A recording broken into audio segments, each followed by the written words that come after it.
Greetings and salutations. You are listening to the Into the North podcast, where we take a look at the competitive side of the Commander format, also known as CEDH. I am one of your hosts, Reed, aka Sick Robot, and today I'm joined by my co-hosts, Matt, aka Null. Yo, yo. And Morgan, aka Spleenface. How's it going? And in this episode, at the behest of both our listeners in our Discord server, as well as the most of the chat in the recent Team Turn 3 stream that both me and Morgan were on, we are going to be doing a Disperse tier list. Disperse is a 1 blue instant that says return target non-land permanent to its owner's hand, and oh boy are there a lot of those effects in the format, to the point where people get into incredibly minute arguments about very, very small differences between them, which is exactly what we're looking to do today. But before we get into any of that, how you guys been? we recorded the last 2 episodes back to back, so there should be something to say for the gap this time. Yeah. Well, I picked up Factorio again. Oh god. Because massive time sink. Yeah, but I've been pretty disciplined about it, I think. I've been sounds impossible. I don't think any one session has gone for more than 3 hours, which seems pretty okay for my typical gaming habits.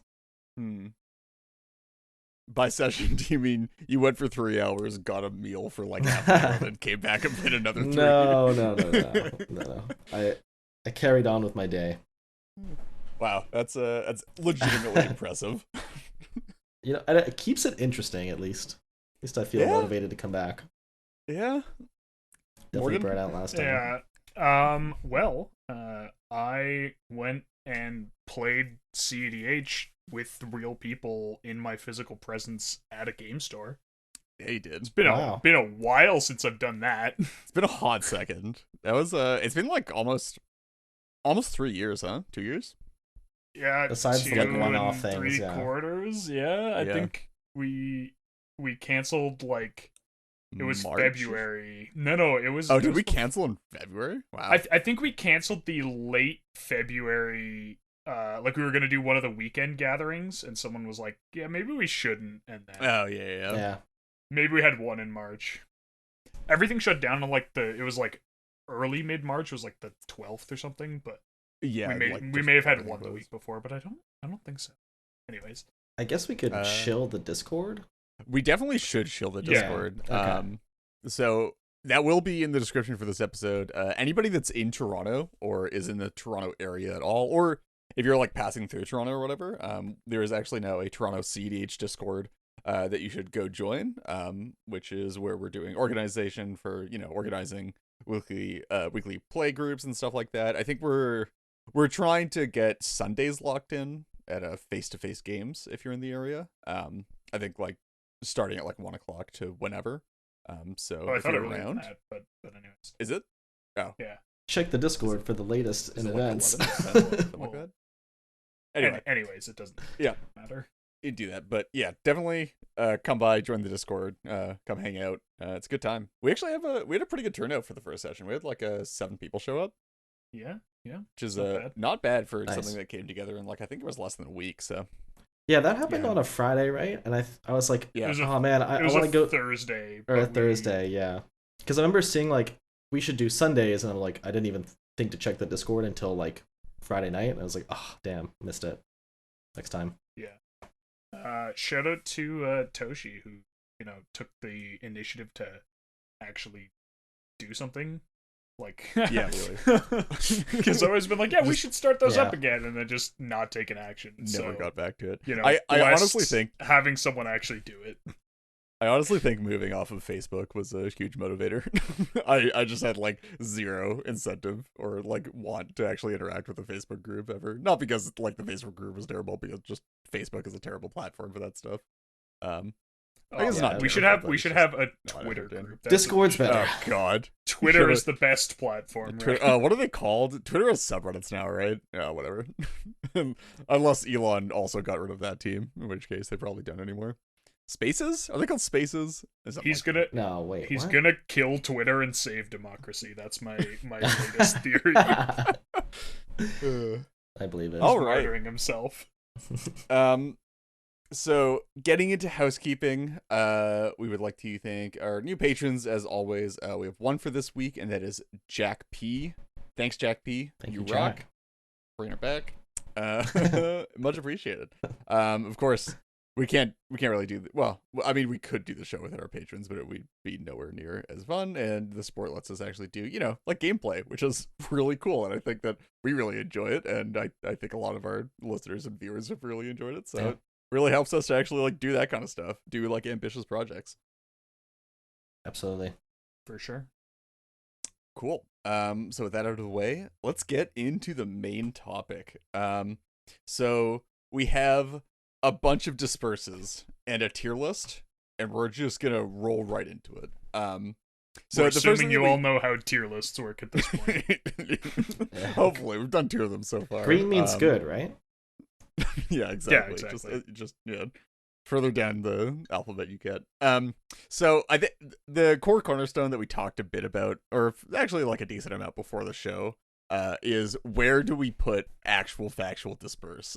Because that's sort of going to be like the cornerstone of like where everything else gets ranked. Is sort of going to be like everything is going to be ranked relative to actual factual disperse.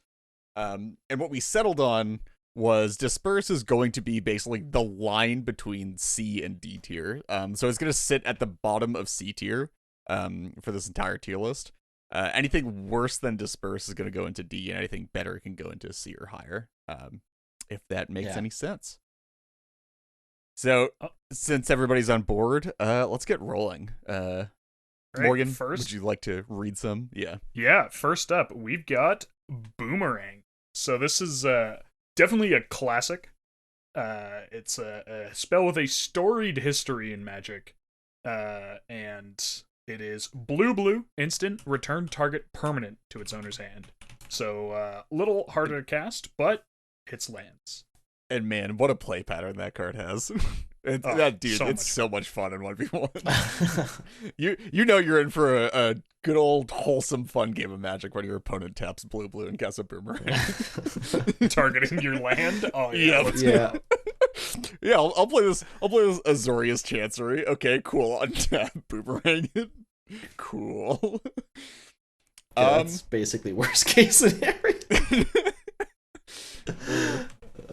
Actually, sorry, before we get even any further as well, we are actually going to only be ranking instants on this tier list. Sorceries get a bit weirder because the mana costs get a bit like weirder, and the upsides are like a less immediately applicable to disperse. So we're gonna be sticking with instants. Anyway, but if you like this episode and enough, we'll do a sorcery version. we everything costs 3 or less. We were gonna keep it to 2. But there were a couple 3-mana ones that have like historically seen CEDH play that we felt were worth it to include on the list. So yeah, but no like 5-mana nonsense. Yeah. So with all that out of the way, Boomerang. I feel like it's like almost equivalent in terms I think it's of D tier. It I think might it's be D high as well. D. Yeah. Yeah. Like the upside double is, blue is so narrow. In CEDH, the upside is so narrow. Like I could literally think of maybe bouncing a cradle before someone's turn that you expect to win. Like I don't even know. The unironic most realistic upside to me is bouncing an Ashaya. But that is one card. Yeah. It's bouncing. I think it's bouncing a Shaya, or okay. Actually, there are a couple of things here. Bouncing an Ashaya, bouncing your own Urza Saga with 3 on the stack, and then bouncing an opponent's Cephalid Coliseum so that you can win with Thoracle. Yeah. True. So D tier. Yeah. yeah. I think it's probably on the whole worse, actually. But Yeah, pretty high on the D talked tier. about it a bit. You know what? I think there's this is talking a bit meta, but I think there's actually a pretty sharp cliff off Disperse into D tier. So Boomerang is pretty close, but there's some like pretty bad ones. I think there's some like pretty bad stinkers Yeah, after it. like, Yeah. D really is many tiers lower than C here. All right. Next up, we have Cyclonic Rift. This card needs no introduction, but I'll give it one anyways. 1 and a blue instant. Return target non-land permanent you don't control to its owner's hand. And you can overload it for 6 and a blue. So I mean, you can't bounce around Wow. dock sides with it, right? So just Honestly, like, 0 Ugh. out of 10. Yeah. Just like can't, Almost can't equivalent to slam Disperse. At the risk of being called like a boomer or living in the past or something TNT, I want to put this in S tier. Oh yeah, 100%. I think this is like top of S tier, like maybe second to S tier. I think that like maybe third. We'll get there when we get to the rest of the tier list. But like I think I'd be hard pressed to It definitely breaks the ice on S for sure. yeah, All right. to put it anywhere else. It just like its effect is so unique. It does disperse in a way that like no other disperse does disperse aside from like maybe Rushing River. But it just like it's a one of a kind effect in the game. Like board wipe for everything asymmetrical is at instant speed is just like a nutty effect that you don't find anywhere else. Except if you're paying like 7 mana on its face without the option for the 2 CMC part. Yeah. All right. Next up we have You Come to a River. Modal spell. Still 1 and a blue. First mode is return target non-land permanent to its owner's hand. Second mode is target creature gets +1/+0 until end of turn, and it can't be blocked this turn. So Okay. you can make something unblockable. You can't just make. It's more than just making something unblockable. It's also giving +1/+0, which is important because you can block and kill someone's Timna with your Thrasios. Oh my god. That's such a cursed reason to Okay, have that here's be, a like, better Robin reason. outside. You can block and kill a Nagila or something. I don't know. There you go. Like what? No, it's you can use it on your Nagila to block and kill a Winota. There you go. Yeah, that's pretty hot too. I don't know. It's like it's It's like clearly higher playable. than C. It's clearly higher than Disperse because it is just Sorry, outside, right? It's higher than Well, Disperse. It's higher than Disperse. I'm not sure that it's better than a C tier. Like it's just Yeah. playing exactly Ishai. Or like I could see. I think it's been in Yidris. Oh, sure. But he Yeah. has trample. He's a Yeah, but, 5/4 like- with trample. But like you might as well, right? I don't know. Yeah, Like I if you're guess. gonna play a Disperse, Uh. it seems like in a deck like Yidris, this one is pretty reasonable. Hmm. I feel like- I think to me this is C tier. Like this is the perfect example of like a narrow upside that's not super relevant. That obviously it's better than Disperse, but only just. Okay, my argument is there are plenty of Disperse equivalents with even less relevant upsides, and we're gonna want to basically not just have C filled with those. Yeah, but I don't know. Yeah, actually, you know what? I think the fact that this has actually seen CDH play might pump it to a B. Because I'm looking at the rest of this tier list and I could identify like at least like 4 things I think that could probably make it into C. And this is like better than all Yeah. of those. Exactly. Well, I mean, we have like 20 cards, so putting 4 of them in C is fine. Yeah. All right. Okay, You we know can- what? we Let's can put put it it in in C C. for now, and Yeah. we'll shuffle around at the end. I Makes- think. If I we I That's actually, not I an actually think adjustment. this one's upside is smaller than a lot of the other ones that I'm thinking have like very minor upsides. Okay. All right. So maybe I Potentially. just disagree on that evaluation a little Yeah. bit. We'll Okay. get there. Next up, we have Winds of Rebuke. This is a Disperse, but it also makes everyone mill 2 cards. Morgan has thoughts Pretty on this high. card. I love this We had, card. we had a discussion about this like relatively recently, and also like I don't think Morgan's like taken it out of a turbo deck for like the past 3 years. I think okay, so this card obviously got a little bit worse with the printing of Breach, because Just a milling bit. people became like Yeah. a little bit more of a cost.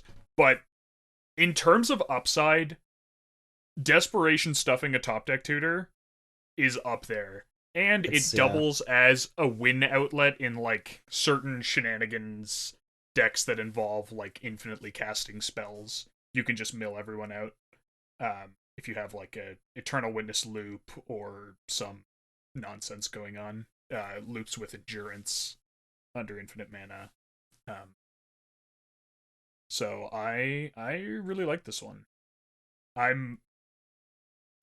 know I'm gonna get laughed at for this. I think for me it goes in A. I'm sure you guys are gonna put it in B. But Oh no, I think I would put it in A. Okay, because it's seen like a lot of CEDH play, and also because I agree with you, like stuffing top deck tutors is a significant upside.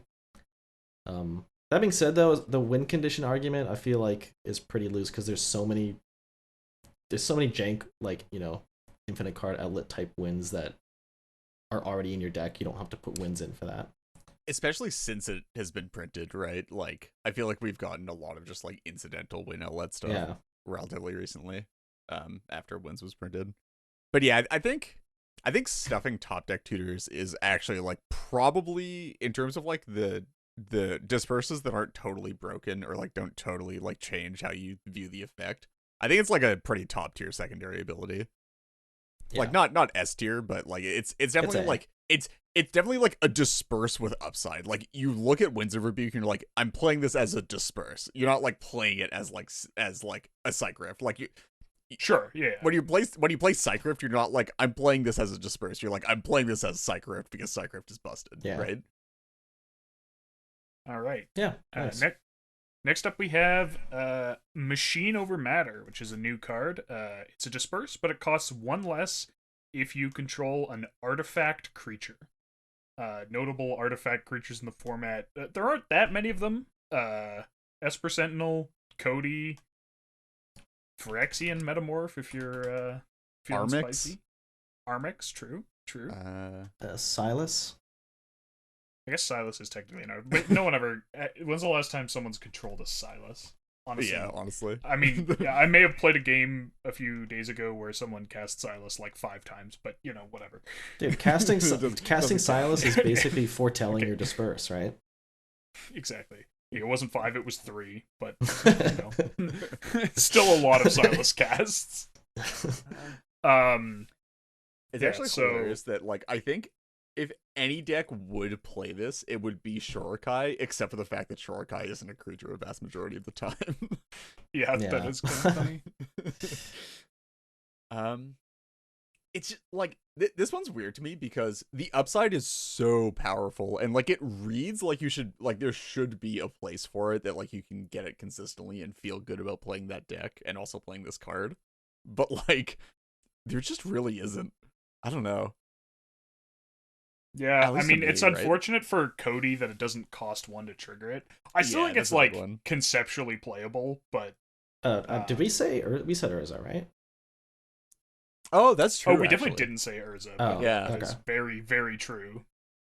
Comes in with Artifact, huh? Yeah, that's I mean, I'm not sure that actually does change the math on that much, considering it's Urza, but yeah, I think it's probably cuttable from Urza anyway. Yeah, this one feels like one feels like less general, but like in the places where it is going to be good, it's like really good in terms of upsides.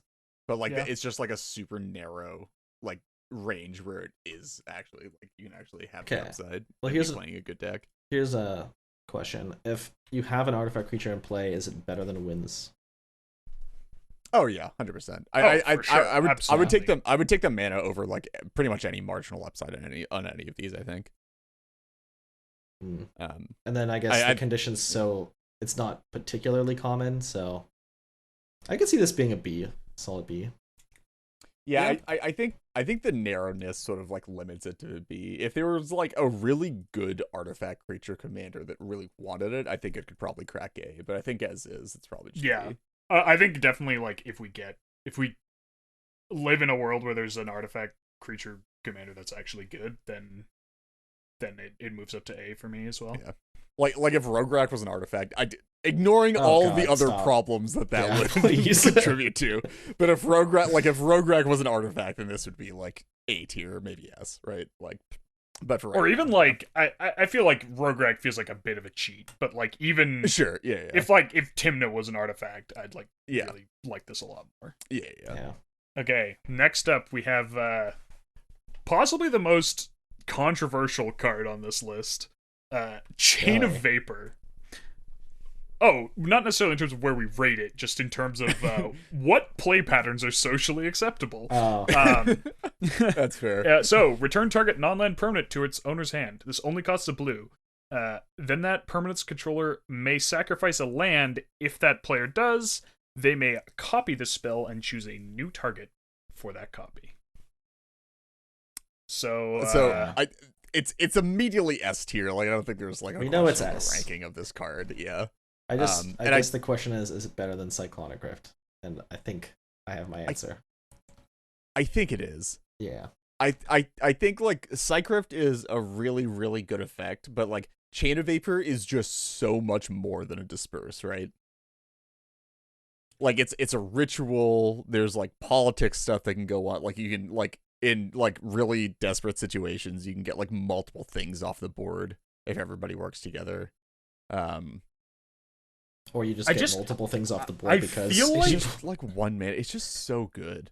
Yeah. I feel like the card is like weirdly narrow in that a lot of the time you don't want to cast it.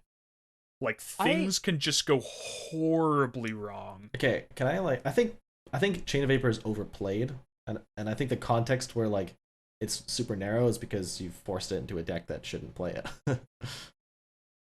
Yeah, I was about to say I think you might be coming at that with under the like understanding that you play like just almost exclusively mid range, or like I think if you were consistently playing decks that were like at all faster than what we typically play, like Chain is just like so good in those situations, and it's like the only thing that does what it does that effectively.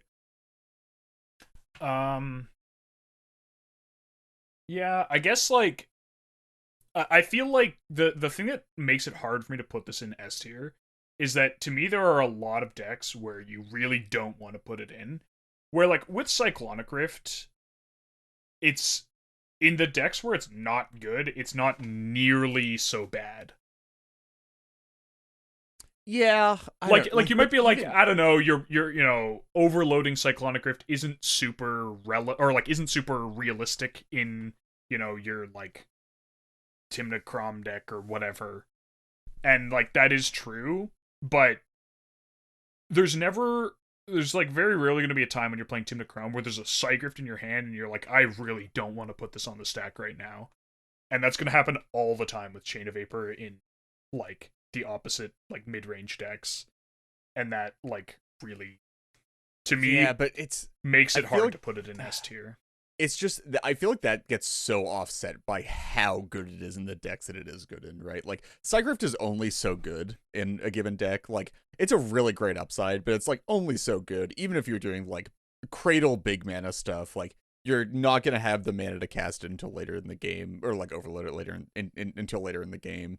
Like in the decks where Chain of Vapor is good, it's just like honestly like a lot of the time like one of the best rituals in the deck even. Yeah. Like you're so happy to see Chain of Vapor off of a mass draw so often in those decks that I just like I feel like it's doing it such a disservice to put it anything lower than S. I think the actual argument is just like where it is in S, in relation to the Cycrift. Okay, I think sure, I'm fine to agree to that. I think it should go below Cycrift because it has such a lower floor. Like I feel like an S tier it's not just like in my mind generally S tier is not just like a really good thing, it's also one that it kind of has to lack weaknesses. Like okay. I struggle putting like things that have really high upside and really high downside in S tier. To me, like S tier has to be more rounded, but if we're putting it in here, I think it should go below Rift.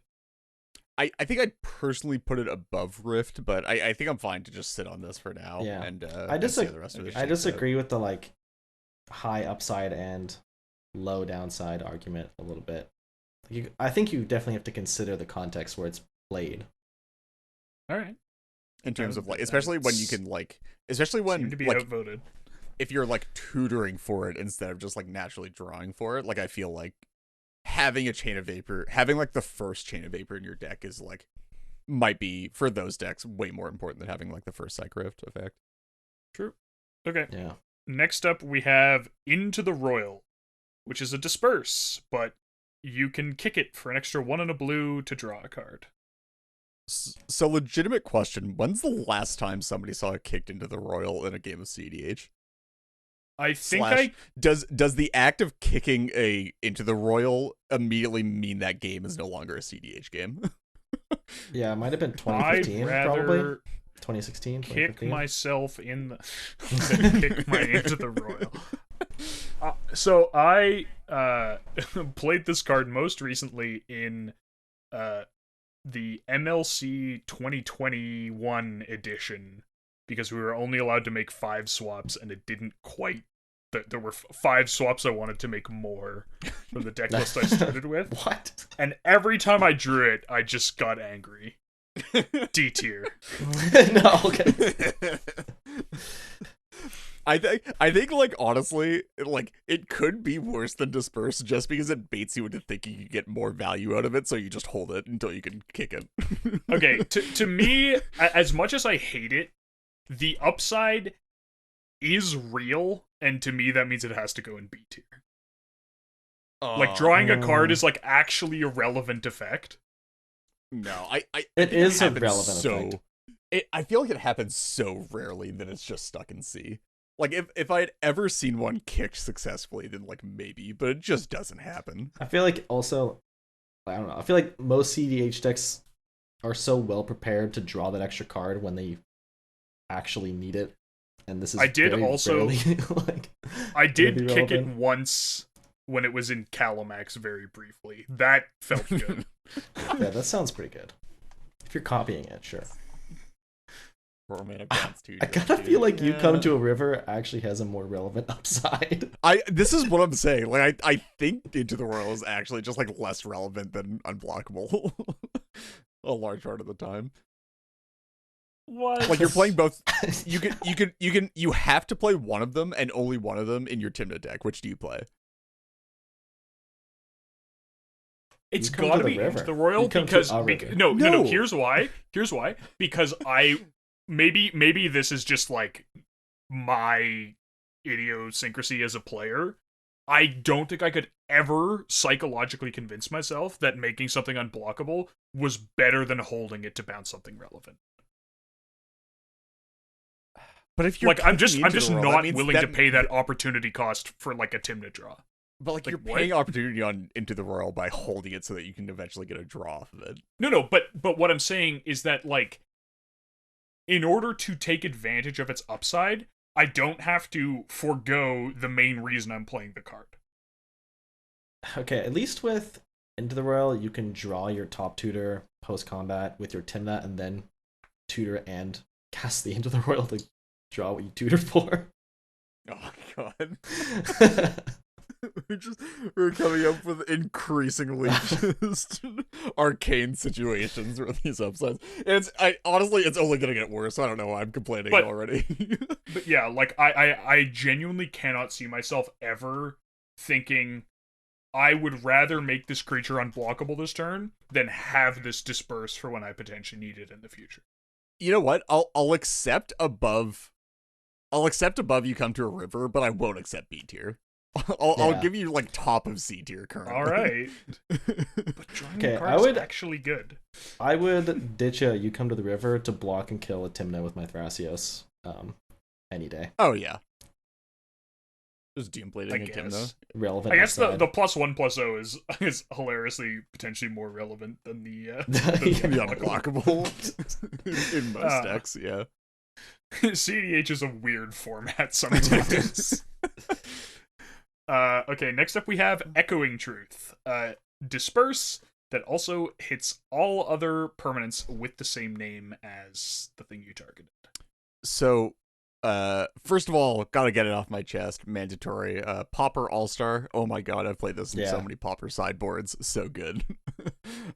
But in terms of CDH, yeah, it's a good one. I feel like it's underplayed. Maybe not underplayed because like there's just so many better disperses, but like its upside is like very real, right? Especially in I like had mine and somebody else's Priest of Titania yeah, echoing you truth did. like 2 Yeah, you weeks ago. did. I Wow. got to witness that happen and it was glorious. It was very sad. Okay, so I think we've clearly identified relevant upside, so it's B tier. Yeah, I think it's probably better than Machine Over Matter. But Yeah. like that upside can also be downside. It can be, but like if you're putting it in a deck, I feel like a lot of the decks that are going to play an Echoing Truth are doing it because they need to handle multiple Archons, and like being able to bounce multiple Archons with a 2-mana bounce spell is just so powerful. But how can I safely use this on my own dockside? See, no, this is the play: is that you use it on your own dockside, and then you put a Root Maze in play to bait everybody else into casting their docksides to get their value, so that you can remove your own Root Maze and then slam your dockside back down. So you guys Wow. both think above Machine Over Matter? Yeah, Or- probably. I think so. I think Machine Over Matter though could be great, but yeah, in like a specific deck that probably doesn't exist. Okay. Next up, this one's a bit of a reader and one that's near and dear to my heart. A Brazen Borrower, 1 blue for a 3/1 fairy rogue with flash flying, and Brazen Borrower can block only creatures with flying, and it has the adventure mode of Petty Theft, which is 1 and a blue instant return target non-land permanent an opponent controls to its owner's hand. So it's Disperse with legs or with wings. Well, so it does have the Cyclonic Rift downside of it cannot bounce your own stuff. Yeah, That is that's relevant. It has a couple synergies. Most notably, you can find it with Creature Tutors and especially Recruiter of the Guard. That's hilarious. Yeah. It also, if you cast it from the graveyard with Kess and then play it and then it dies, you can cast it from the graveyard again. So you're saying I should play Oh my Phyrexian God. Tower in my Kess deck? Huge. Which is very funny. Yeah, and sometimes you can flash it in to block like Gilded Drakes or to hit planeswalkers that people didn't think you could hit or whatever. I mean, it's also just like it's like it's a Cycrift, but it also leaves a body that you can just slam for Tymna decks as well, right? Like just oh hey, I suddenly have this attack and fire. Yeah, Right, it can only block creatures with flying. True. Even though I unironically play it in a deck, I don't think I could put this higher than B tier. I think relevant upside. I'd say. I bet this card draws you more than Into the Royal. Well, it definitely does because honestly, I play it in Hullen, so Hullen, yeah. quite literally, yes, it just draws me a card after it's done.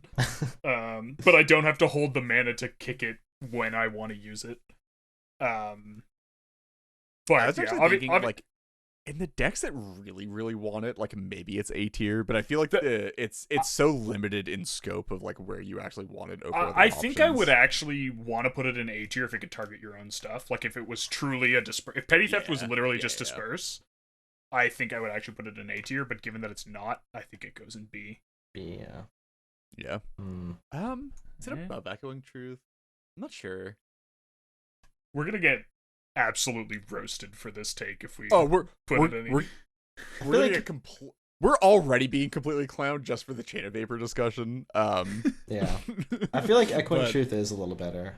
I think Echoing Truth is probably just better, but it's probably closer than you think. Okay, Yeah. here's my argument for why Brazen Borrower should be above it, is that or above Echoing Truth, is that I feel like Echoing Truth's upside is not it's so non-synergistic that I feel like it's like never the right upside. Like I think I think you'd have to be playing like 3 disperses at least before you got to Echoing Truth ever. And I think with Brazen Borrower, there are decks where you could argue it should be like the second one. Or maybe Yeah. Echoing Truth is always fourth and Brazen Borrower can be third. Yeah, I buy that. I actually buy that. But not always third, yeah. Yeah, oh, definitely not always third. Yeah. But, like, Echoing Truth just is never, like... I'd never look at a deck and be like, oh man, this is the one that wants Echoing Truth. Wait, you said you got Echoing Truth or something? What deck I did get was that Echoing in? Truth. Yeah, what was that in? Zombie? Okay, So they're it's probably mono just blue. playing a bunch of them. Yeah. Something like that. All yeah, right. this is actually, it's hilarious that we are getting into like peaks versus consistency anyway. Even like it just carries across like all tier lists and all ranking systems, which is great. Okay. Next up comes a fun one. We got Banishing Knack. One single blue mana, instant. Until end of turn, target creature gains tap, return target non-land permanent to its owner's hand. I love the concept of banishing Knack. Okay. I think it's a super cool effect, and the fact that you can like it's a 1 mana disperse in a vacuum is like super like as long as you're Or like a creatures. 2 mana disperse with Convoke, kind of. Yeah. Is just like super cool and like really effective on its face. But holy moly, are there some downsides here? There are also upsides, though. Yeah. You can cast it on other people's creatures, and that's hilarious. You can, yeah. It's also like sort of a combo piece. I mean, like not really, but you know, like you can theoretically do stuff with Village Bellringer and Banishing Knack, or I was gonna say if Paradox Engine were still legal, this would definitely be higher on the tier list. Yeah, definitely having a it's basically just A plus B combo for mana. With like a mana positive rock is pretty hot. But yeah, I mean, like the downside of like banishing knacking, you're like the creature that's untapped on the board and isn't summoning sick, and then the person that like really doesn't want their thing to go away just like kills the creature in response is just like that's so bad. It's such a blowout. Though it also has an interesting upside that I feel like is much more relevant now than maybe in the past, which is you can cast it in response to like a Silencer or a Ranger Captain crack. Yeah, and then have the time. Yeah. True. And like be able to hold on to it. And then it's like, cool, you're trying to set up your like your whatever combo. Cool, well I'll just bounce that like. Okay, just because we haven't necessarily established ourselves, I think this is better than Disperse. I'm not sure that it is. I think it has peaks higher than Disperse, but I think like the average of Banishing Knack is just like so like it's just the attack surface on Banishing Knack is just so much larger than Disperse. It costs play removal though. Who cares? Yeah. Just it's a Disperse that can be countered by an opposing Disperse. Like that just oh god. Disperse just outright beats Banishing Knack. It's the mental missteps of Disperses. Yeah, but Exactly. Think about all the tempo I gained by holding open one fewer mana each turn for the 5 turns we sat staring each other down. I don't know. I feel like the fact that this can be countered by removal is like not relevant enough. Oh, I don't know. I feel like that's so much more relevant. Like the fact that like you have this entire class of cards that now interact with your removal spell is just like so rough. Are there any like I'm trying to think if there's like anything that really synergizes with it? Could play it in Vanifar, considering how many untap effects there are. There's like do we have a commander that untaps itself yet on triggers, like a Thermal Alchemist commander? I don't think so, right? There are not one that commanders like that does definitely have anything untap. relevant. When does that like- artifact creature untap? There's some condition for it, right?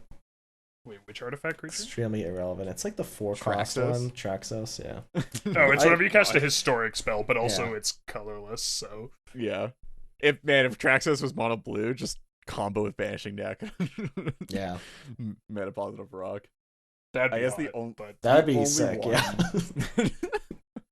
The only Traxos one is a CDH deck. I heard it beat Sick Robot. I don't want to talk about it. Oh god. No.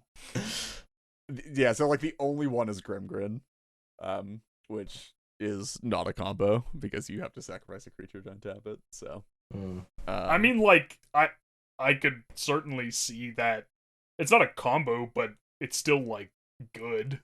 just like sack your board, bounce a bunch Like of if opposing you're like permanents. I need to get rid of a bunch of dumb stuff. Oh, okay. I guess probably the one that takes advantage of it the best is Derevi. Oh yeah, I guess so. Yeah. So you like put it on Derevi, get a bunch of attacks in, stack a bunch of triggers, Or basically put it sack on Rift for 1 anything mana. and then attack Yeah. with. Yeah. Oh, you Yeah. could put it on something in Yorn. Get him.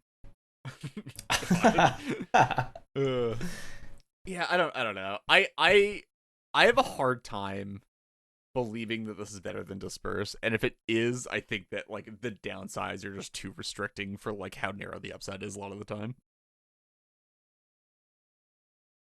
Yeah. If there were like a really I don't know, well-defined combo with this. Yeah, like Relevant if there were combo, like then- compact combos that like played cards that you already wanted to be playing, then like maybe yeah.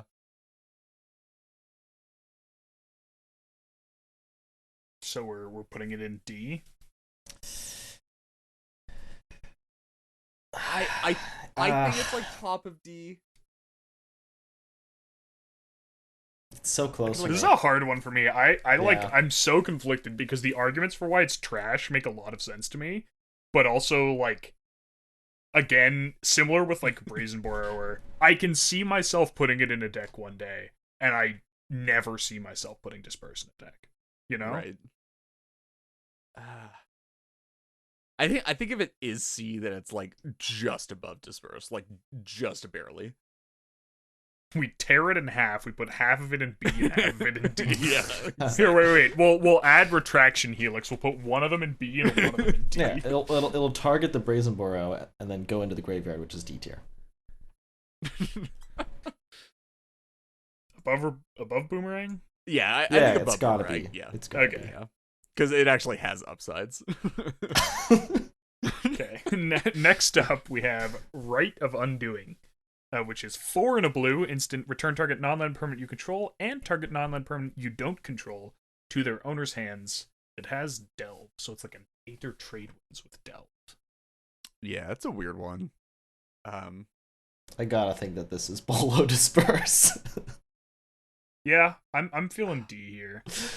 I could see a world where if either Breach was never printed or Breach and Dockside were in different colors, there would be a deck that would want this. But the fact that like it's very obviously like in the generic use case a Dockside abuse card that also eats away at your resources for Breach is just like rough. Where Yeah. like if it could be a Dockside support card in a deck that didn't care about the graveyard, I think it would be like probably pretty playable there. But the fact that like you just like can't afford to be eating your graveyard needlessly. I'd it's also, just, like- super rough. Yeah, I feel like the two effects of this kind of or like the two things that make it different kind of anti-synergize. Like where would Yeah, you yeah. put just like actual literal Disperse with Delve, like 4 and a blue Disperse Delve? Hmm. like higher than this or lower than this? Oh, certainly higher, right? Yeah, Higher than yeah. this. Yeah. Oh, I think it would have to be like I think 4 and a blue is actually probably like 1 mana too much. I Yeah. think like 3 I was and a blue thinking Delve is 3. probably better than Disperse. Wait, you think 4 and a blue Delve would actually be worse than Disperse? I think it might be. 4's a lot to ask in a lot of decks. Like you're not playing it in a Nas deck because it's But that's a like- 5 mana bounce spell with marginal upside. So like you're playing in a deck where like you want to be able to cast it for like 2 on turn 3. So you have to get like a fetch land and like 2 casts of things in the bin before it becomes a Disperse. yeah. Hear me out though. I think Fiend. I think if you like fetch cantrip and then have it Disperse online and then it becomes better than Disperse once you get like another fetch land, like maybe that's good enough, but like I think 4 and a blue is just like not good enough at all. All right. So it sounds like this is going in D tier because this is Yeah. even worse than that. Bottom I of think B it's tier? worse than Boomerang. Yeah. Probably worse than Boomerang, yeah. Yeah, because I feel like the decks where like the upside of not having the blue is actually relevant are also the decks where you really don't want to be munching your own graveyard. Yep. Yeah. All right. Next up we have Repeal. X and a blue. Return target non-land permanent with converted mana cost, or sorry, mana value X to its owner's hand and draw a card. For Pretty the good. record, for the permanent record, I'd like the court to acknowledge that I refuse to call it mana value. It is in fact converted mana cost. All right, noted, ignored. Moving on. So I think this card is actual doo doo. Yeah. I think Wow, all right. that Yeah, not mincing words I think here. that like it's it almost shouldn't be on this tier list. It's Because that bad. Wow. it's not. Oh, I don't think it's that bad. No. No. Because it's it's that bad at being a disperse.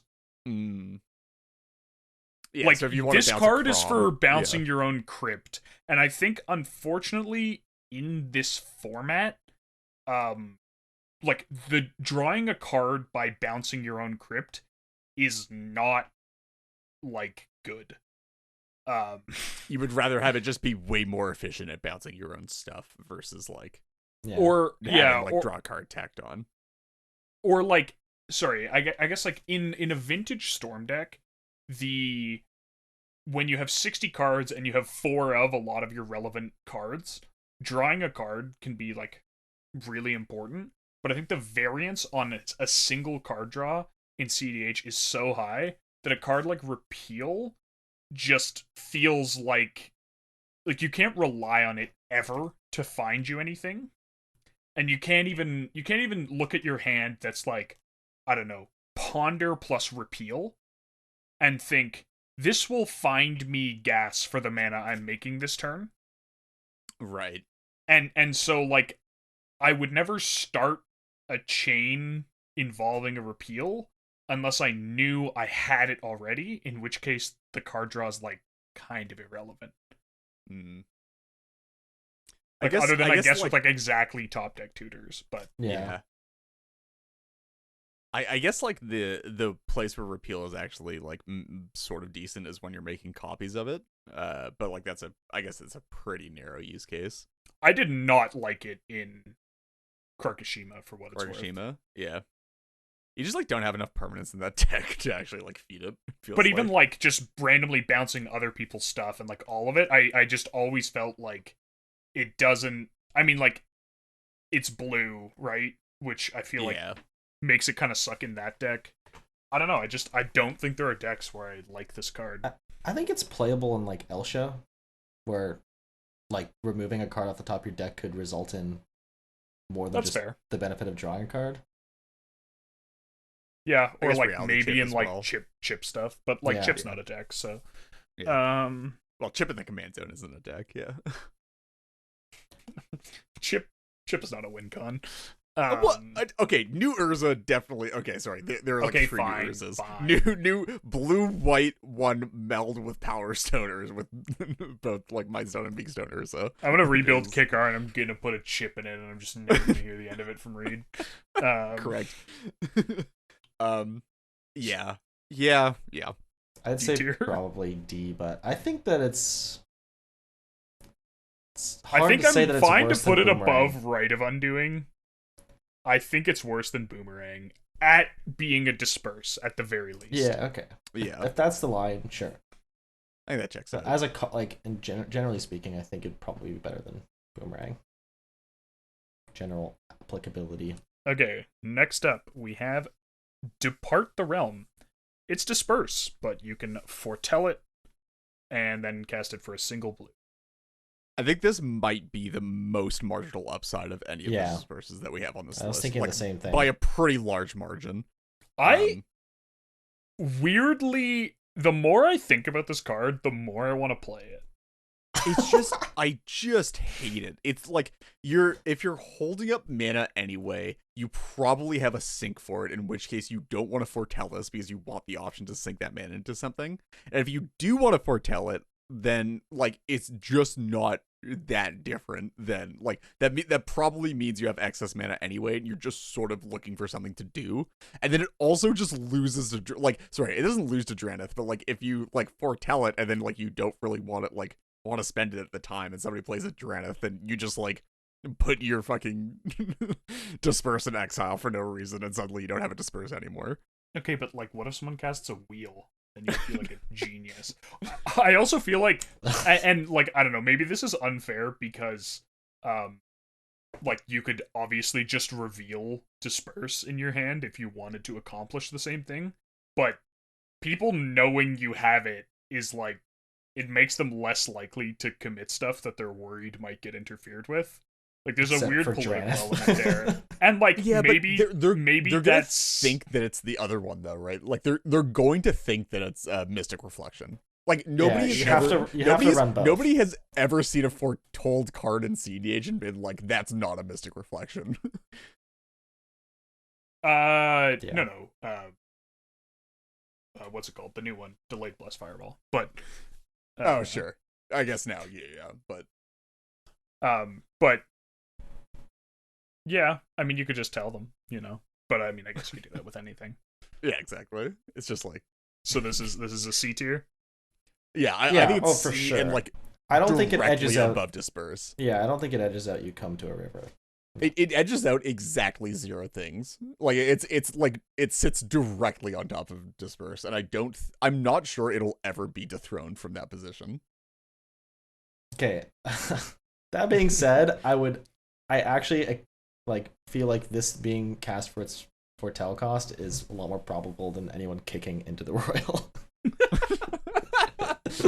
It's just such a marginal upside even when you can foretell it though. It's just like yes, I made my Disperse one less mana by paying 2 mana in advance for it. That's right. Okay. Hey, mana batteries have a history in Magic Long of and doing storied stuff. history. Okay. Next up, we have Geist Wave. Disperse, but if you controlled the permanent, you draw a card. So this is like this is it pairs with one we're going to talk about later as like the dockside hype, like Yeah, it definitely Yeah. feeds on that. I do think it kind of suffers from like while being strictly better than Disperse, unlike Repeal, I think that card draw is actually not super valuable. Just because of the way CDH play patterns tend to go for it. I guess like what I was trying to say with Repeal is that non-deterministic storm in CDH isn't really a thing unless you count exactly like Mind's Desire.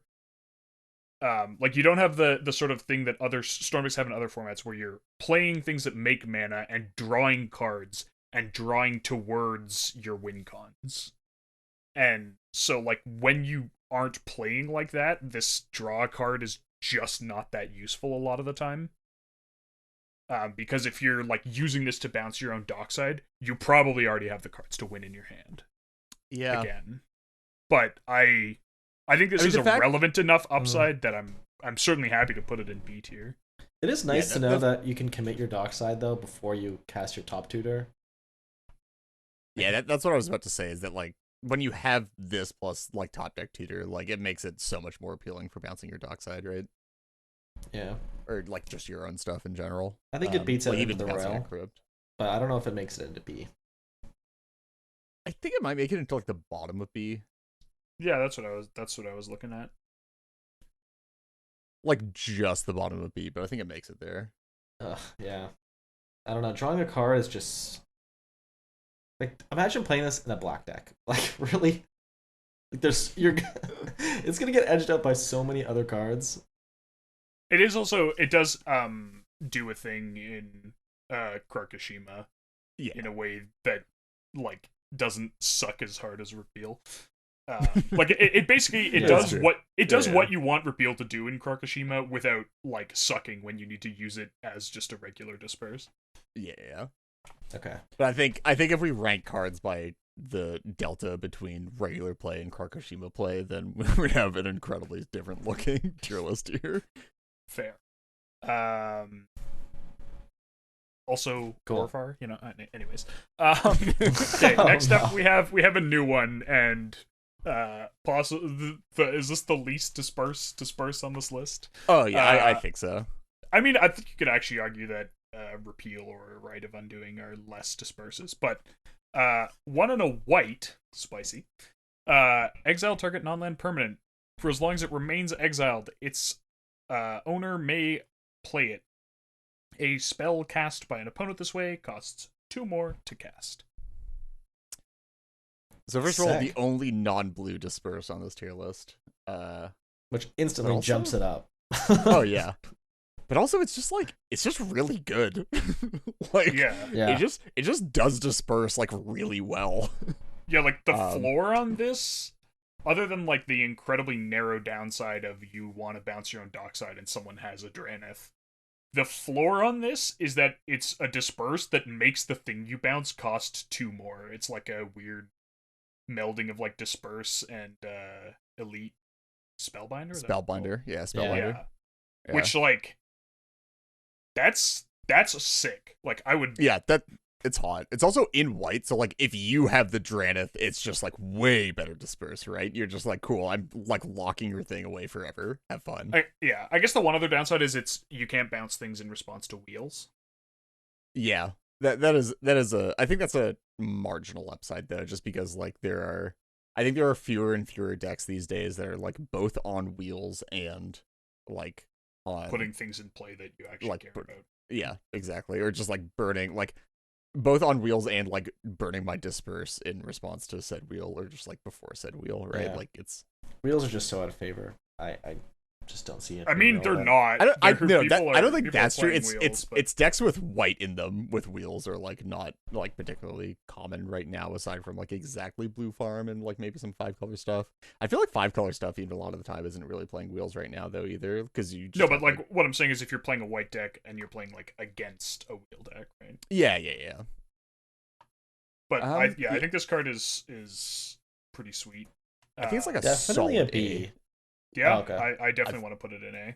I think it's like a I mean, very like, there's, solid like, Yeah, there's I a- guess that's better than Brazen Bro. I could see, Oh, I could okay. actually see this card winding up in S, yeah, eventually, but yeah. it's new, and I don't want to be the like hype. What? But person. Yeah. we can clickbait. Oh my god, we No, can I'd say clickbait the episode if we put it. Oh in my the god! Okay, we put Oh. it here, and then we Put go it there like and make a no, no. screenshot. the new best Yeah. disperse.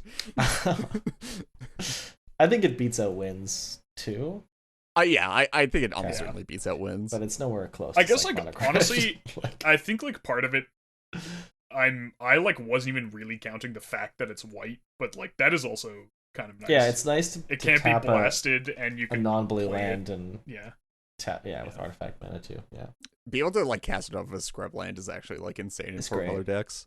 Yeah. yeah. Next up, we have Expel from Erazka. It's a disperse with Ascend. And if you have the city's blessing, you can put it on top of its owner's library.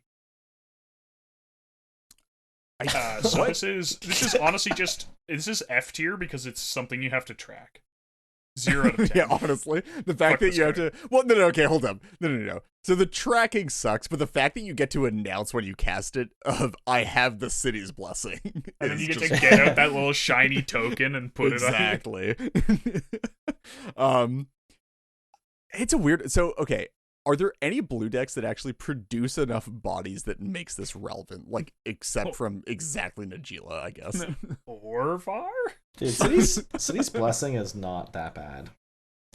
It's like kind of hard. 10 is a lot for decks that want to be running a lot of disperses. Like, Yeah, it's a. Okay, it's when a you- pretty do you good just- number. When do you get it? When do you actually? Whenever you have 10 permanents. So Non-permanents? it's whenever you have 10 permanents and you Permanents, either yeah. resolve a spell with Ascend or control a permanent with Ascend. There you go. Okay. Yeah, I feel like there's like plenty of temporary ascensions you can make. Really? But then, like, you have to kinda cast cheese it it. while you have that, right? Yeah. Or somehow get the city's blessing while you have those 10 permanents.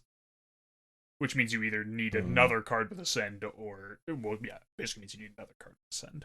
I mean, okay, even if like Ascend feels attainable in an average game, I don't even know if putting something on top of its owner's library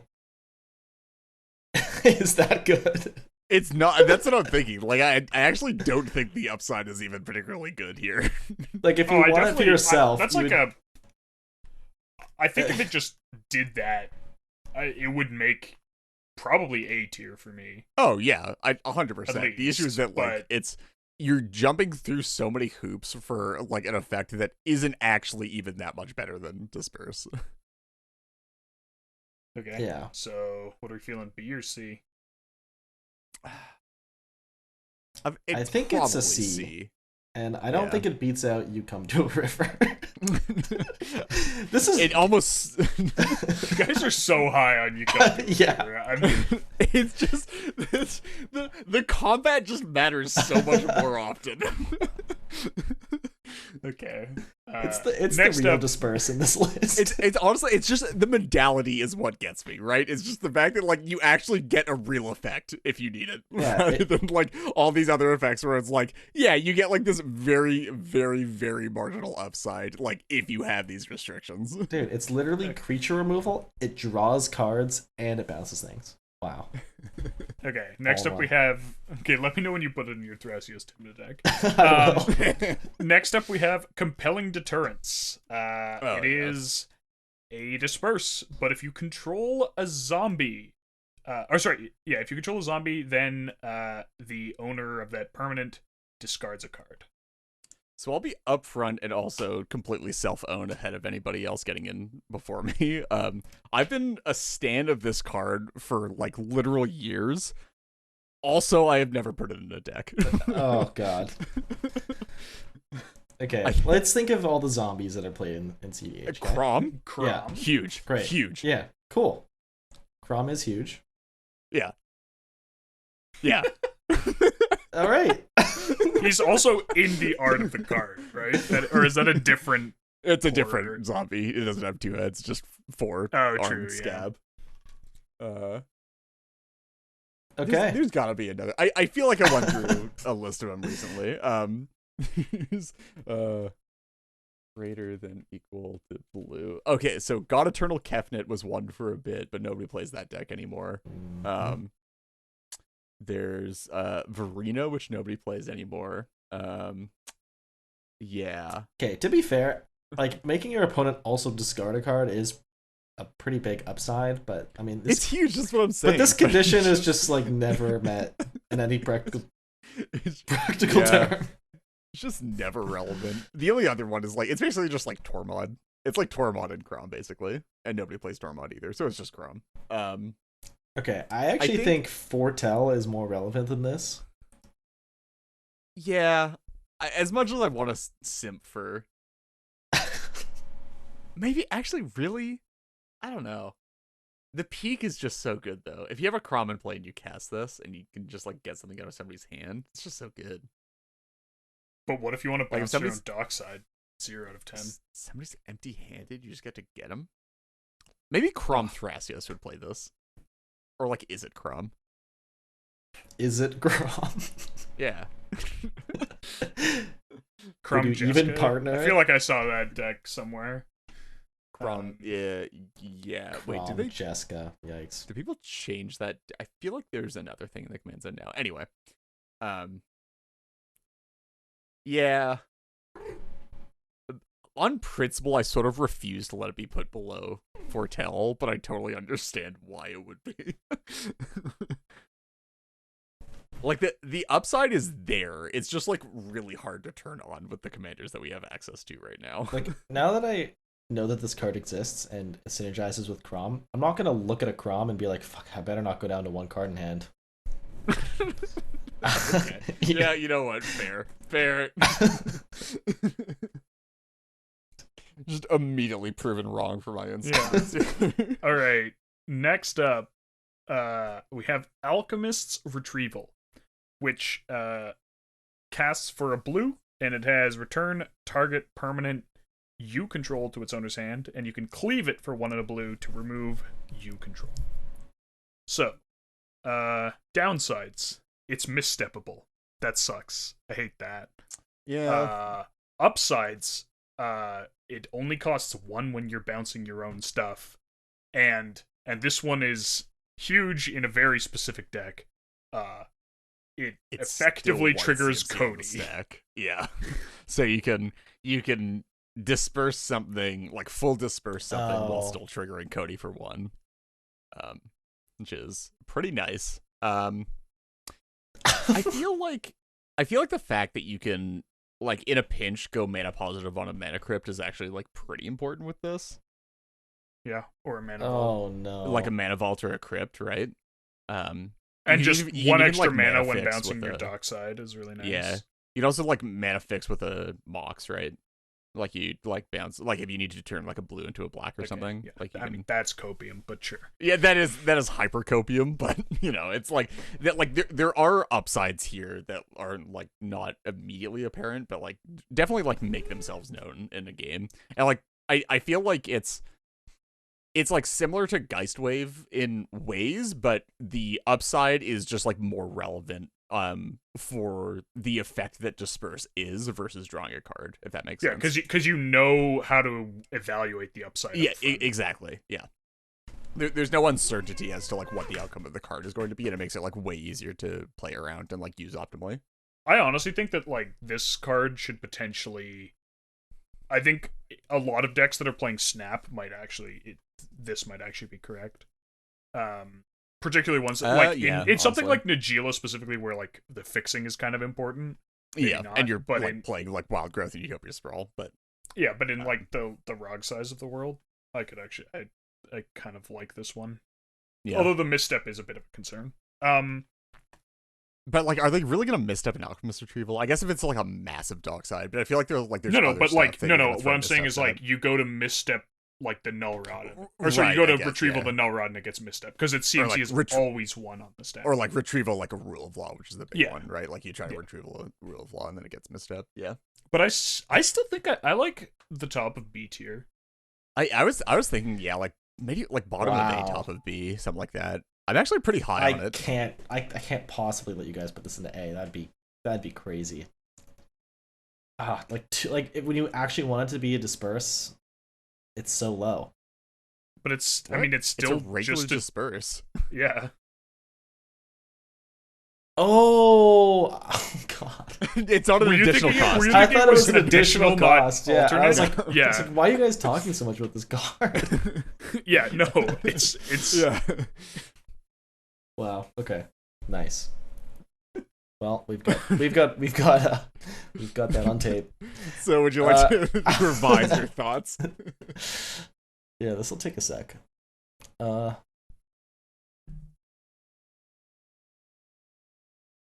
if it's an actual factual Disperse.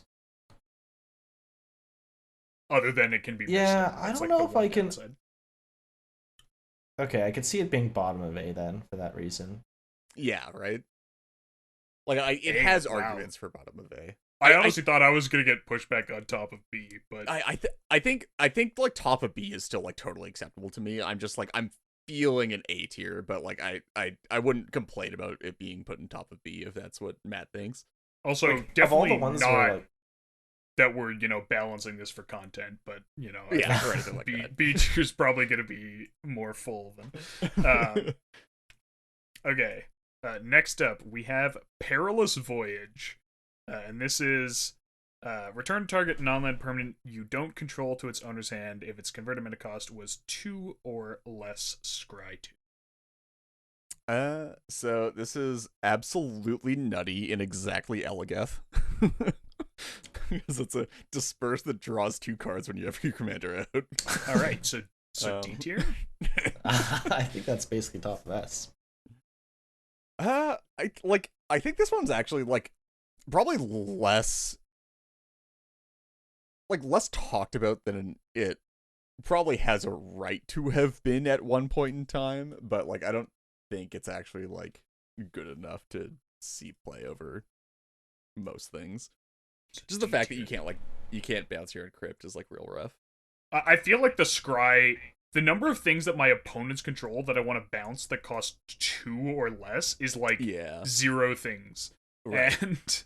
And scrying 2 when I do that is like of no value to me, and not being able to bounce my own stuff to me, which like I'm not high on. I'm not like a person who, you know, like thinks that being able to bounce your own stuff is super important. I'm not on the dockside doubling hype train for all these cards.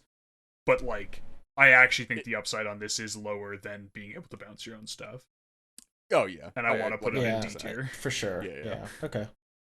I think it's I think Boomerang beats it out.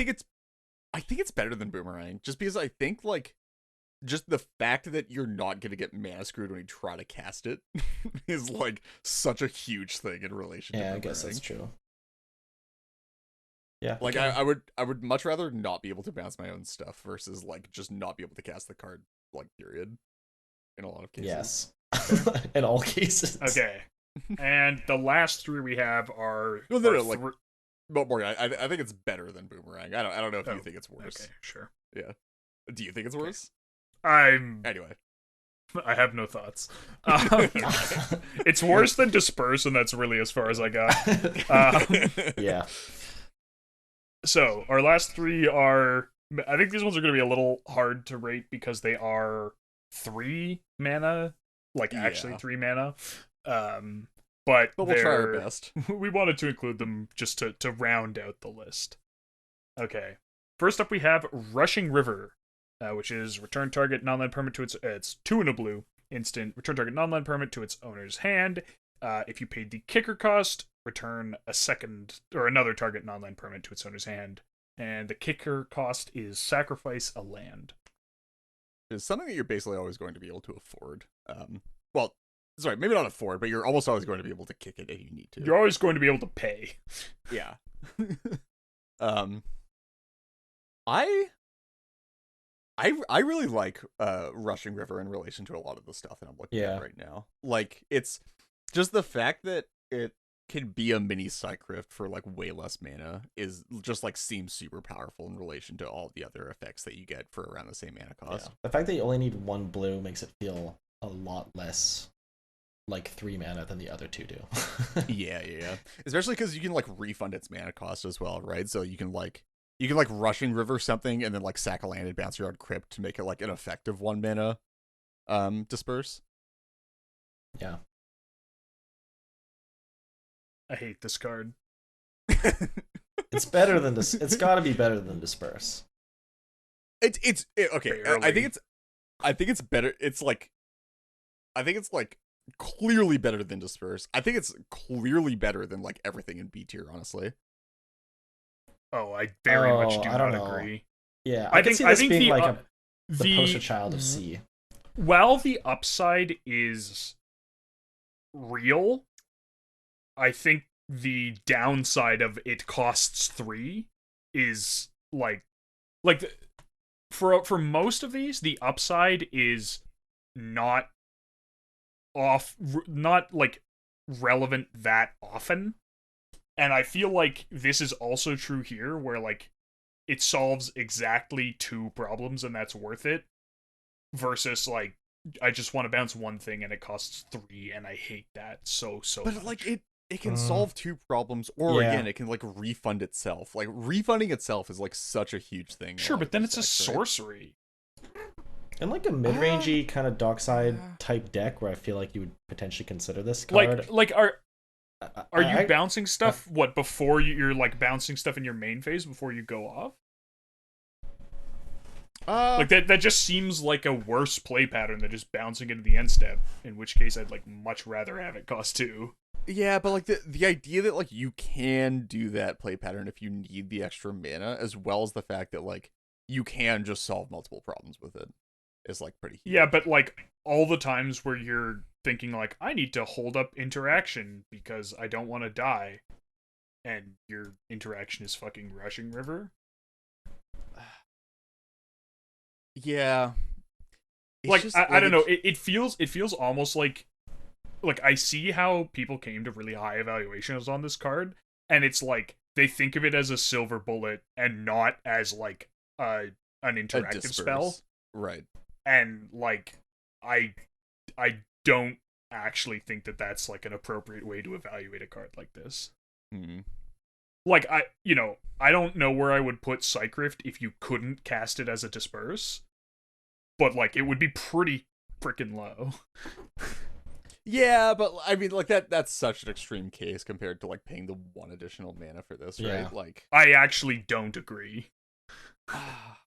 I think Okay, I think that, obviously, you like, probably yeah, you probably sure. don't play this in decks. Like you almost certainly like you're not playing this in decks where you like want to be interacting with your bounce spells though, right? Like you want to be playing this in the decks where it's like you want to be either bouncing your own stuff or you need to deal with problems so that you can go do something powerful. And I think in like What in those decks? situations, huh? What decks?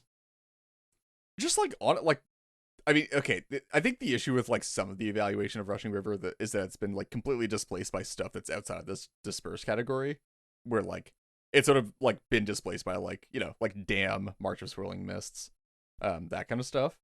But like I think in terms of like disperses, like it's just it just does the thing so good that it does at like yeah, it's a Yeah. real cost, What? but the upside It- is it- just massive. Okay, I feel like it doesn't do the thing it does so well. Like that's I disagree with that. I feel like bouncing 2 things, I'm not saying obviously sometimes it's relevant, but like if you're really getting stacked out, the window where 3 mana bounce 2 things solves your problem is like real narrow.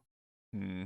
I feel like if you're getting Right, like- really stacked out, you kind of want the 2-for-1s to get yourself No, out no, of no, it. no. But I'm saying once the 3rd stacks piece comes down, like unlike a Psych Rift, which has a theoretically infinite ceiling, right? This is really only good when it answers 2 out of 2 stacks pieces on the board, Yeah. and Like- at 3 mana, when there Plus a are land. exactly 2 stacks pieces on the board, I just think that's a narrow window. Like even And, setting like, if aside there are- if the there relative are value of 3 sacking the things. land. If there are 3 things, then like yeah, 3 mana sack a land, and you need to then do something else and then untap is like rough. Yeah, I get it. Dude, if there's I- if there's like 3 impactful stacks pieces in play, like none of these cards are going to be relevant, except for Cyclonic Rift, and maybe in very rare scenarios, Chain of Vapor. Right? But I guess what I'm saying is if there are 3 stacks pieces on the board, I'd rather cast a regular Disperse on one of them than Rushing River on 2 of them. Like, I don't know. I remove the Null Rod to let me cast my Crom, leaving the Rule of Law in the Grafdigger's Cage, or whatever. I think I'd be happy incurring the additional mana cost if I'm only targeting one of the stacks pieces because I'm so thoroughly stacked out. I'd likely have some extra resources. yeah, I mean, yeah. like in a rock deck, 3 mana under like an oof is or Null Rod is like kind of rough. Yeah, which I guess is probably where you'd play this, right? Because you would want to be able to capitalize on the self bounce.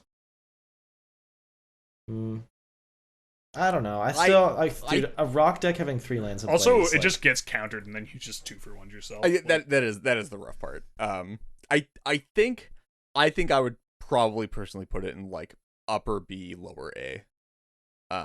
Still. I wanna think put it's it at better the than the bottom stuff of in B. C. it's gotta beat out. Yeah, I feel like it beats out Echoing Truth for me, and then I think it beats out Geistwave. Okay, well, if it beats out Echoing Truth, it beats out Geistwave. Oh, sorry. Did you? Oh, sorry. I thought I heard Into the Royal. Yeah, sorry. Yeah, I think it beats out Echoing Truth.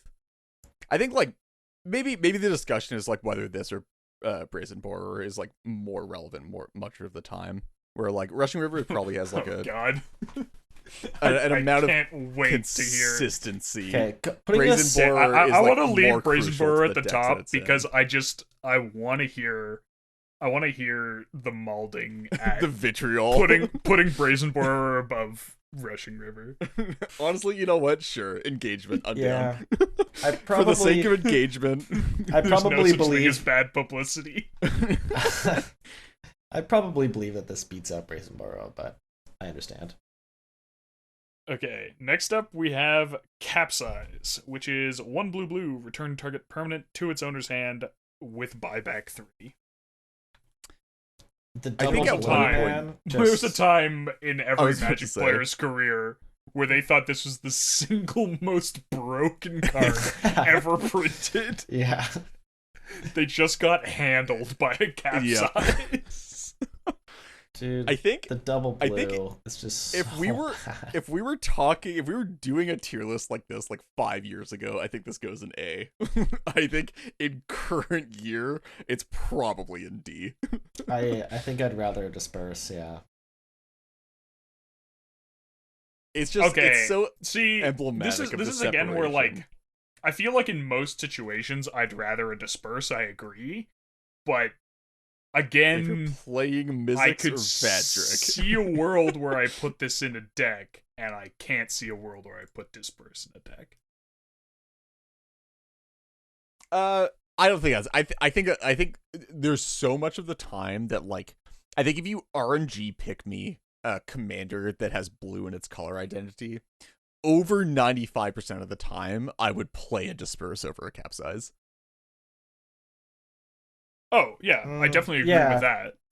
But that's like not I don't think that's a practical argument. Like I think Morgan's point is a lot more practical. Like you would play it because of the buyback, because it has some crazy synergy, like you can severely reduce its cost, or it actually is your win condition.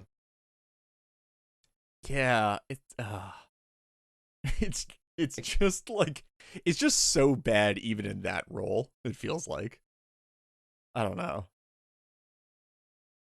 Yeah, basically exactly Like Mizzix. yeah, it's like it has to be explicitly like this is part of your combo package because it can't just be an outlet because there are so many better just outlets if you have your deck in your hand. Oh no, I don't think we're thinking of Like deck in your hand. yeah. I think we're thinking more like when you infinite have mana. your deck in your hand and you just No, stroke sorry, yourself as your outlet. Let's go. I'm saying like there's so few situations where this is actually the best outlet like as a possibility. I think this is great if you frequently have infinite mana for no apparent reason. Okay, And you don't have a here's- Thrasios in your command zone. Let's see if we can make everyone angry. Yeah. How do we feel about that? That'd be quite angering. You know what? The last quarter mile of this podcast is just making our listeners as angry as possible, and I'm down for it. I think I would responsibly like to see this in top of D tier. Yeah, I think it's probably. All right. Is it better than Banishing Deck? Oh God, Yeah, come on. What? Banishing Deck combo is way easier though, and it does the combo thing in way more decks. Dude, the Right? highest banishing knack below disperse. Isn't Banishing Deck Yeah, more? I feel like it's this more might be an easily argument for moving destructible. Banishing Knack up. Yeah. Oh, like, God. okay, sorry. Here's what I'm saying. I think actually any of the arguments about Capsize that like I might actually play this in a deck, it seems like it might. There, I could be convinced that like there are situations where it is actually worth it. I feel like those apply to Banishing Knack too, and I think it's the better card of the two.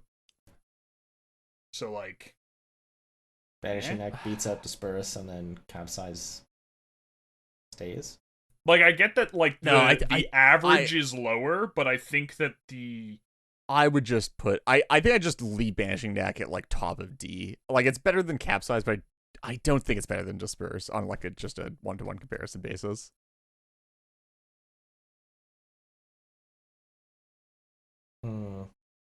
Because if we're Stop. just being evil. I personally think it's better than disperse. I think that the like having your creature removed in response is not relevant enough to warrant it being lower than disperse. All right. You know what? Let's leave it in D right here. We'll finish up the tier list, and then we'll do like a quick cleanup and cut, and then we'll come back to the Dude. viewers with our finest. Like We're our finished on product. wipe away, man. We're finishing up the tier list. We're here. Yeah. So let's finish it up, and then we can do like a massive argument session that'll probably get cut from the final episode, and then God. like then Do we we'll have actually to? have it. Probably. This is gonna be like an hour and a half of us just like arguing about the minutia of is Banishing Neck Alright. actually better than Capsize. Cool. Wipe away. So effectively can't be countered except by like counterbalance. Yep. Can't be responded to. Costs literally 1 Gabrillion mana. I actually think that like it's such a unique version of the effect that it probably just makes B just based off the peaks. B? What? No way. I think that there were like How could this be B tier? enough decks playing like Sapphire Medallion and Brawl in them. I'll never play Like- Wipe Away. I'll never play Wipe Away. I'll actually play You Come to a River. I'll actually do it. Ah, God. This it is just like- where I'm leaning. Yeah. Maybe it's. I think it's it's okay, probably that bad. I think it's better than Disperse in some ways. Okay.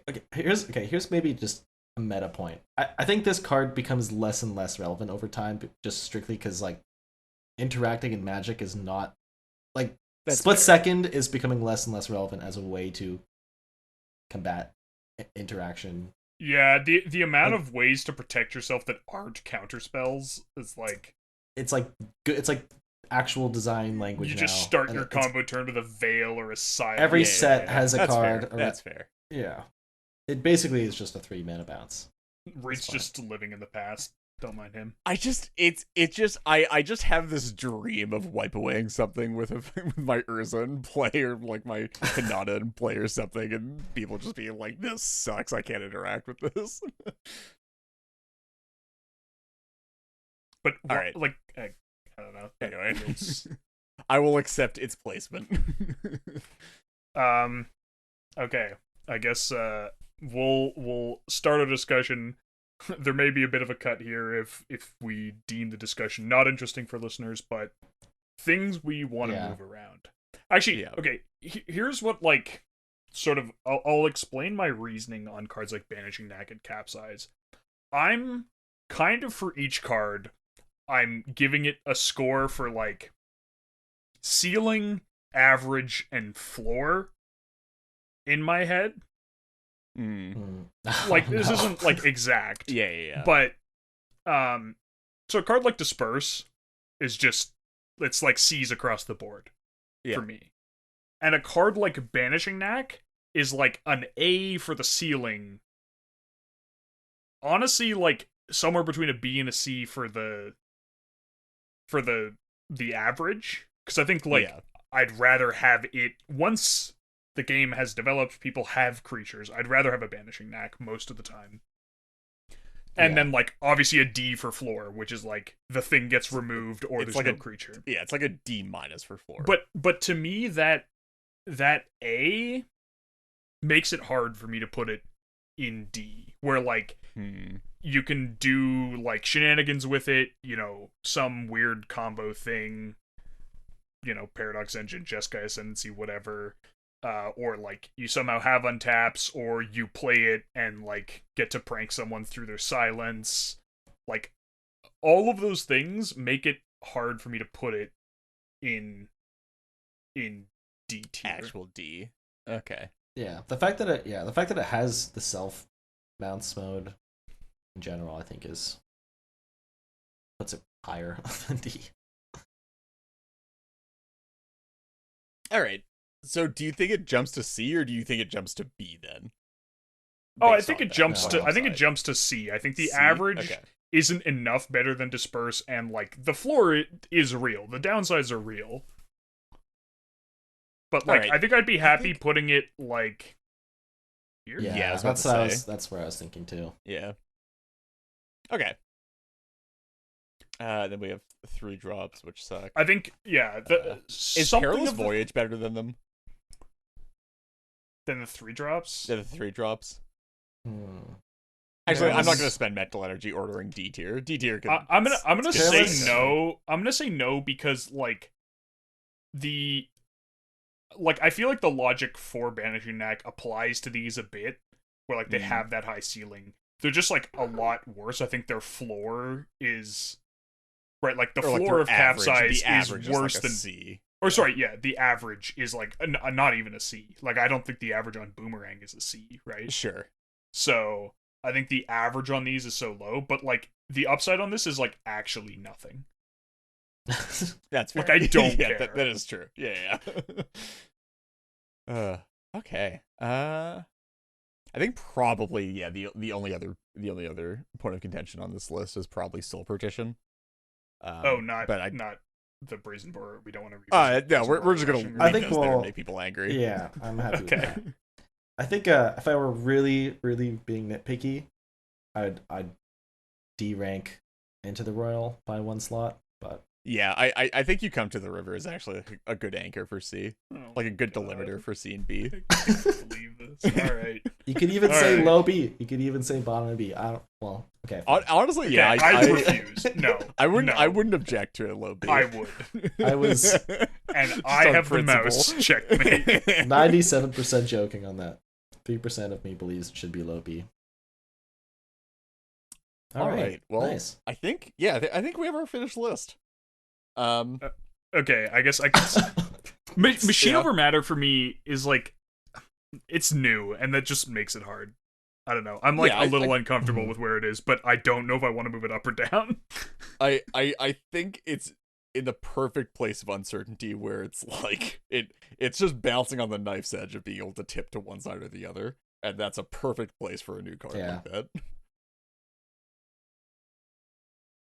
All right. So we're happy with this. I think so. Lock it in. All right, All right. coolio. Well, for anybody who made it this far, there's like an hour and a half of us. To me, arguing for over every people. incredibly Sorry, if you different skip the whole video and now you're here, yeah. like, Um, welcome. this is the tier list. So let us know what you think about this one. That was some amount of fun to. I enjoyed to myself. put together. That was a good Honestly, one. I thoroughly enjoy having arguments about like just things that nobody should care about as much as we do with you guys. So I'm more than happy to spend the hour and a half just having that discussion. But we will. I think we'll probably take a screenshot of this and put it on like an image sharing site and whatever, and throw it in the Discord or throw it on. We'll probably put it on Twitter at some point. And then we'll grab a link to this tier list as well if you want to make your own. So we'll put that in the video description too. That'll if be you for want- $5 patrons. True. That is true. Don't cross check. No. Just let's just look at the description. Yeah, let us know what you think. I think there are probably some choices in here that people can get angry about or debate. So let us know how you value all the different aspects of Disperse the card. And I think with that out of the way, we are done our main topic. And we're moving into I think it's this one is like sort of everybody's favorite section. Anyway, we'll run through the whole thing. Okay. This is everybody's favorite section. Gut check. Check. Gotcha. And yes, that one was sort of rushed because this time around we don't actually have our own gut check. It actually comes from a listener question, and it comes from half a listener question, and then we appropriated half of this listener question to be our gut check. So we're gonna run through the listener question first for context, run through the gut check, and then we'll do the discussion on the listener question afterwards. Sure. So this listener question comes from Bubs. Bubs asks, can you imagine a possible future where polymorph strats rule the meta? What would it take to get there? And Bubs's gut check for this episode from this listener question is, do you have any hot takes on best polymorph commanders? So we're gonna run through that gut check first, and then we'll circle back and run through a listener question after that. So best polymorph commander, guys. I think I have my answer already locked in for this one. I'm like so in flux with this because I feel like I've tried to brew every polymorph commander, and I don't feel like I've come out super successfully in any of my renditions, so Matt, it's tough. how about you give us your favorite polymorph commander for this Yeah. one? I think probably Kikar would probably be my favorite. Oh, that's actually a good one. Yeah, I polymorph Kikar slash I think mass polymorph Kikar, just like being able to do it with a Having the mass polymorph option makes diversion it and masses. Yeah, makes it more fun for sure. Yeah, maybe I don't know. Just Jeskai polymorph in general seems kind of fun. did you end up? I'm not gonna delay this for too long, but did you ever end up actually liking how Elminster played out, or is that just a dropped project? It's a super fun high power deck. Wow. You know what? Tons of Great fun description in the high power. Yeah. Morgan. I like it's uncreative, but I think Thrasios Rograk is just like it just you have the outlet, you have the Rograk, and you have good colors. Obviously, you're like I feel like I'd almost like it a little bit more if it wasn't green, just because like I would be less sad About not being able to play dorks. about not being able to play creatures. Yeah. But Yeah. like just you get red and blue, which is what you need. You get an infinite mana outlet in the command zone, and you get something free to polymorph, plus you get like a commander that isn't stone useless. So that's to me that's got to be it. I think Thrasrog is probably like the best like obvious like polymorph only strategy or like deck like that. But I think I'll actually probably answer Shurikai. Just because I think like Shurikai generates it generates advantage in a way that like a lot of other polymorph decks sort of don't. And it also like, you know, layers nicely with like other win cons, obviously, like with other infinite outlets and polymorph, like you do similar stuff, but like you have decent stuff there, and you have like some spicy value engines as well that like aren't just like Thrasios value engines or like just Urza stuff in general. So I think I'll lock in Shurikai. I'm not a fan of Shurikai polymorph because I think unlike with Rograk where you have a free 0-drop in Rograk or Urza where everything can be tapped for blue, you need 2 mana positive rocks or like a double, like a Cryptora Vault and something that doesn't outweigh that. Plus you need to make colors. And that just like that starts to become more and more real of a restriction, especially when you can't really support Mox Amber. And that's fair, yeah. I'd probably rank Urza over Shurikai too. This is actually, you know what, great. I think this is actually a pretty good segue into talking about like what actually makes polymorph strategies good, or like what makes some polymorph decks better than other polymorph decks, and like where they can go next to actually like be good and potentially dominate the meta. Yeah, hold on. I just want to lock in my answer to not be Kikar because it is fun, but it's definitely nowhere close to the best. All right. Put Urza in. Yeah, Urza? I'm happy to for the diversity. I think those are like the 3. Yeah, I think those are 3 reasonable options for the best. Deck, best polymorph deck. Yeah, but yeah, I do love Kikar. In terms of like what's good in polymorph, I think, probably. I think the limiting factor right now is that you just sort of have to do Hullbreaker Horror stuff. And like it locks you into this style of deck that like all polymorph decks for the most part seem to like lose to a lot of the same hate, and it's unfortunately like really varied hate that they lose to, if that makes sense. Like you lose to like Grafdigger's Cage, you also lose to Rule of Law, you lose to Null Rod a lot of the time. Like it's just like a bunch of stuff that you like really don't want to have to deal with, that like you just sort of expose yourself to through the win con. Especially for me, the biggest is not being able to play creatures and still losing to Curse Totem. Yeah, that's like a huge one a lot of the time. Yeah. honestly, if there was, I think like what it would take. Yeah, it's not like more polymorphs. We have enough polymorphs. I think what we need is either something that wins that doesn't need like an infinite mana outlet as the commander, or like I don't know, if you could polymorph a Kickar token into Razaketh, like that would actually be sweet. I don't Oh think it yeah, would yeah. rule the meta, but like if you had something that's more like a Razaketh to like polymorph into, or like maybe Razaketh isn't a great example because a lot of the things won't produce the creatures for it.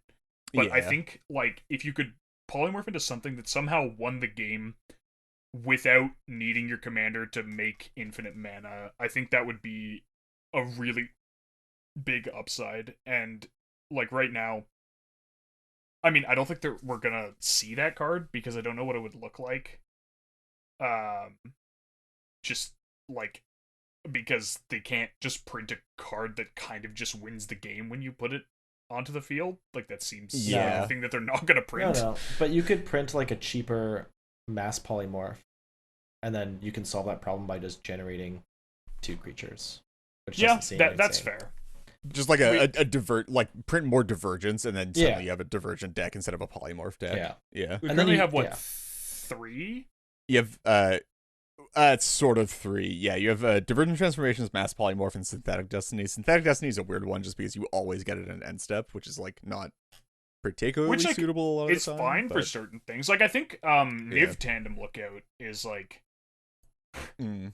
obviously you theoretically need to start it, but like you don't because it's kind of just a hard lock. Yeah. Like Unless you have other like than a like Gisson at the table or something. exactly Yeah. Gilded Drake. Yeah. Or yeah, Yisan or something like that. But I mean, even does Yisan have good tools to like deal with it? Obviously, they It's can not. theoretically kill you, but like I I don't like. actually I think they guess can disrupt it. if there's like an ongoing like Winota thing at the table, like that could be a problem. A problem. Sure. Um. I could see them But printing yeah. like some like 5 color 3 mana commander that makes tokens with some upside. That would probably be enough in the form of a commander. And then as far as combos go, I don't even think it particularly matters. Niv Tandem would be fine. I also feel like Yeah. they I could think. print like some X. There's definitely you can cost some X polymorph spells to do some wacky stuff. Like we have like some weird ones that don't quite work the way you want it to because they like do weird things with typing. Like oh, in in something ingenuity, where you like hits like artifacts and creatures, and that's kind of awkward. But like if they printed, I can't remember what it's called, and it's bothering me now. It's like red X. Yeah. Yeah. It's the modern and pioneer deck right now. Yeah. Yeah. Okay, here's a super Yeah. hot take. I think if Elminster were actually not a planeswalker, it would be genuinely viable. For Because because you mass just poly stuff. because you can't play value in that deck. Like you can't just value off your commander, which Right. is so crucial. Anyway, Oh, indomitable creativity. Indomitable. Creativity. It's just impossible to pronounce. Anyway, yeah, I think basically the idea is that like we need like more mass polymorphs at like reasonable costs, or we just need like better things to polymorph into that aren't just like Heartbreaker horror stuff. yeah, or yeah, it could be like a 1 card combo with your partner in a partner deck.